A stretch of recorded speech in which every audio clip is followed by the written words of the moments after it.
Hey there, Milo. Milo. This looks staged, but it isn't. How are you all doing? Milo here for the Fellowship of Acoustics, and we're here for a new episode of New Arrivals. Today we thought we'd film this in the Eastman room. We also have some left-handed guitars. We have a lot of Eastman guitars here. Have a look around.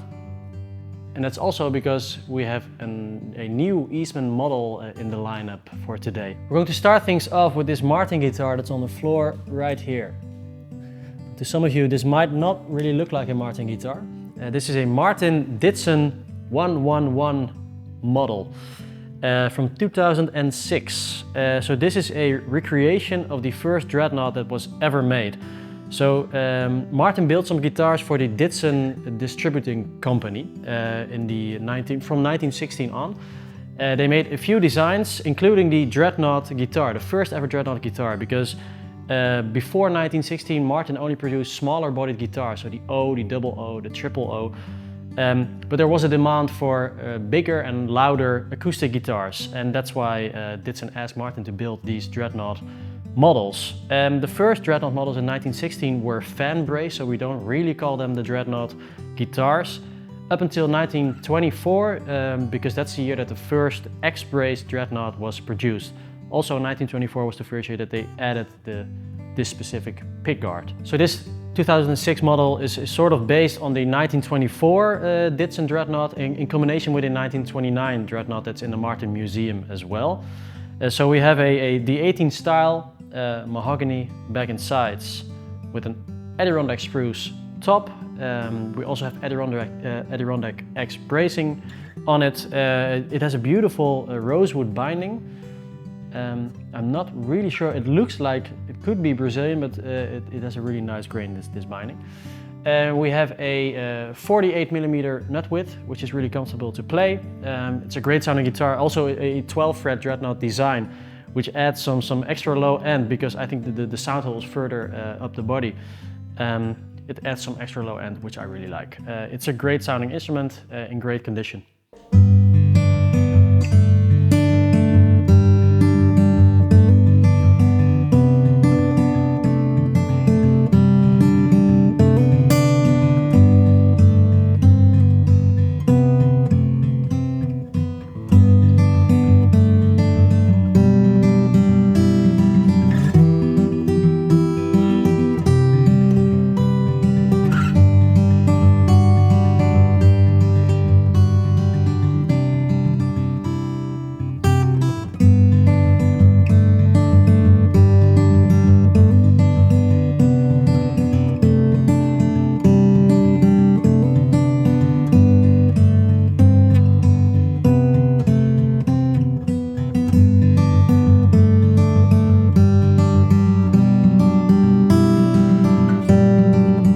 Alright, the next guitar is over here. It's a PRS, a new PRS, a custom 24 model. In a very cool, how do they call it? Charcoal cherry burst. Koen picked this guitar because he really liked the finish on this one. Check it out. So like the Ditson was the first Dreadnought ever made, the custom 24 is sort of the Dreadnought for PRS guitars. So it was the first model that Paul brought to the public. I believe it was 1985. So this was the first model that was introduced on the Winter NAMM of that year. So it's a really iconic PRS model. As always, you have the 8515 pickups on here, a 5-way switch. This one has the pattern thin neck profile. And with PRS and the custom 24s in particular, you get these incredible finishes. They take all sorts of different finishes and combine them, and you get these really interesting looks.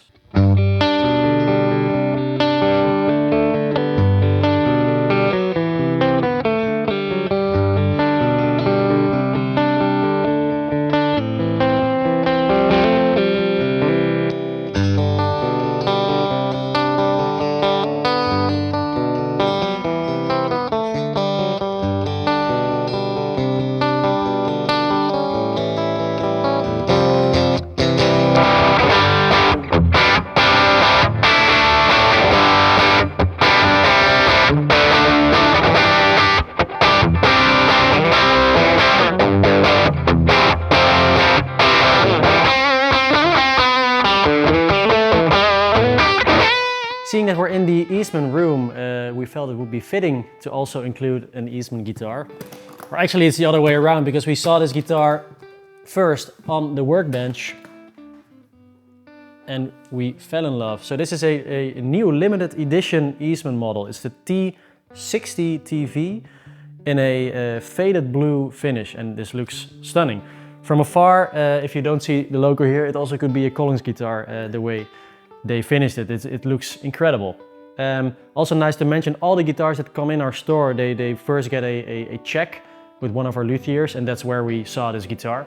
And we picked it immediately for the new arrivals. You get a semi-hollow body guitar with a center block. So with the P90s, you would guess that you would have a completely hollow guitar, like a ES330. But this one has a center block, but it does have the Lollar dog ear P90s. So with this T60 TV, you get a laminated maple back and sides, also laminated maple top. You have a maple neck with an ebony fingerboard on here. What's really cool, maybe we can show this, is that the binding has this great line figure on it, which is really cool.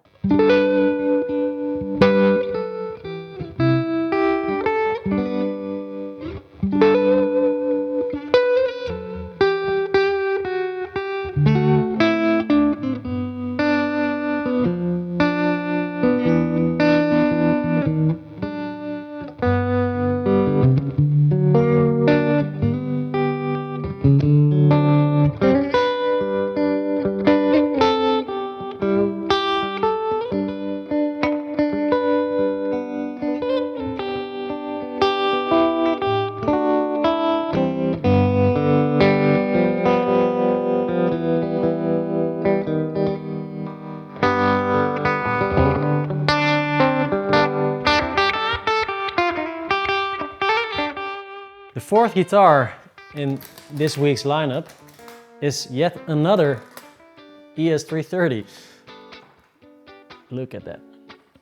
I have to double check the year it was. I think it was 66. It was 66. Beautiful cherry finish. Check it out. So I think the last few weeks, almost every week we got in a vintage 330, and the weeks before that, almost every week we got in a LOO. I don't know how these things work, but sometimes it feels like it's fate or something, that one guitar shows up and then the coming weeks you get all sorts of the same guitars from the same years as well. So this one is in great condition. Chrome parts with the trapeze tailpiece, of course, the Tune-o-matic bridge.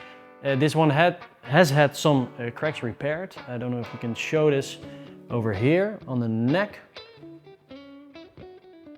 So it did have a neck crack that has been repaired. There was also some overspray on the headstock as well, but other than that, this is all original. So all the pots, the pickups, all original. Yeah, it's even got the original frets, the wide frets that you see on these years. 330s are just really great guitars. So this one is completely hollow, so not the center block that the Eastman has, and it sounds amazing.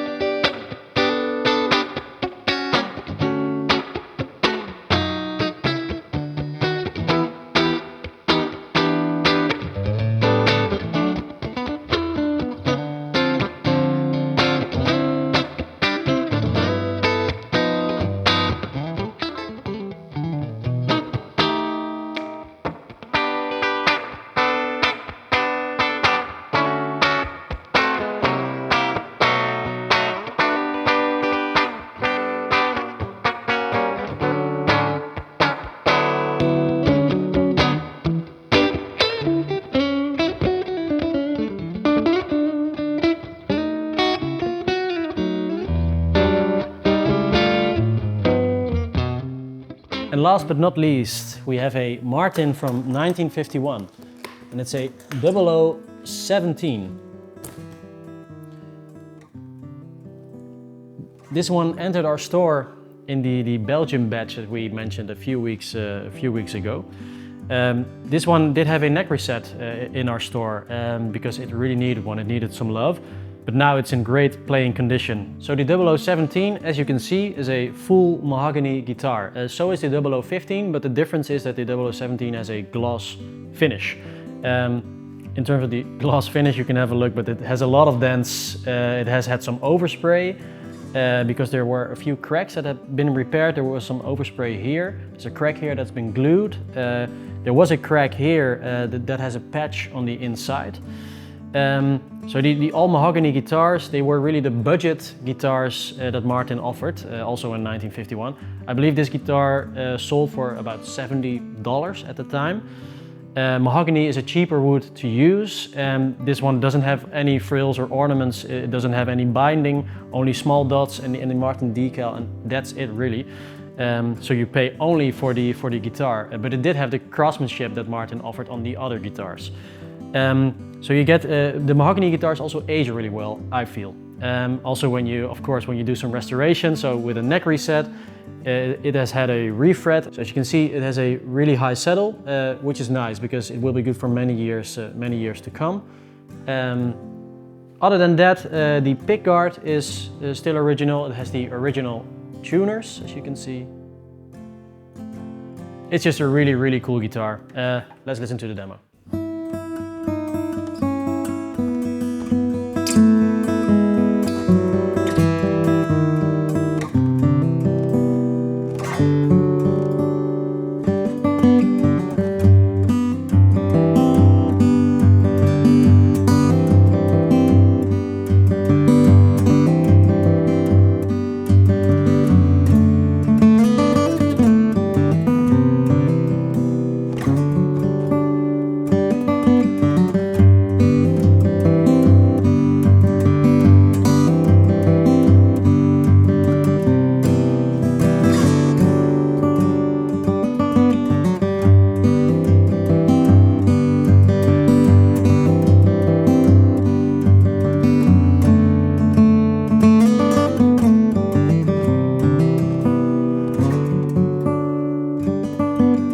So that was it again for this week, this episode of New Arrivals. As always, let us know which one of these guitars is your favorite. I think we had a nice mix of some new guitars and some beautiful old Martin and Gibson as well.